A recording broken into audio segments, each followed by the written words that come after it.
السلام علیکم ناظرین، آپ دیکھ رہے ہیں فاسٹ 96 نیوز۔ آپ کو بتاتے چلیں بیورو چیف ڈاکٹر اعجاز احمد کی رپورٹ کے مطابق سیالکوٹ کے اندر پی ٹی آئی کے سینئر رہنما عثمان ڈار اور ان کی والدہ ریحانہ ڈار نے پی ٹی آئی کے حق میں نعرے لگائے اور قیدی نمبر 804 کے حق میں نعرے بازی کی اور عمران خان کو پاکستان کا منشور مستقبل اقرار دیا۔ میرا یار قیدی نمبر 804 نہ باغی نہ غدار قیدی نمبر 804۔ حاجی آصف کو میرا پیغام ہے، حاجی آصف کس حیثیت سے تم پولیس کو میرے گھر کے دروازے کے آگے بھیجتے ہو؟ شرم کرو بغیرت، تمہیں میں نے اتنی بری شکست دی ہے، آسمان سے زمین پر میں نے تجھے لے کے آئی ہوں۔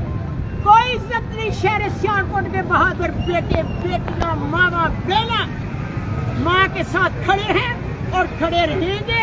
شہر سیالکوٹ عمران خان سے محبت کرتا ہے، عمران خان سے پیار کرتا ہے۔ شہر سیالکوٹ کا پورا ضلع جو ہم نے بری طرح لوگوں کو شکست دی اور ہم نے کامیابی حاصل کی، آجا سفرنگ باز آپ بتائیں ہندوستان میں اس طرح ہو رہا ہوگا؟ نہیں، یا نریندر مودی اس طرح کر رہا ہوگا؟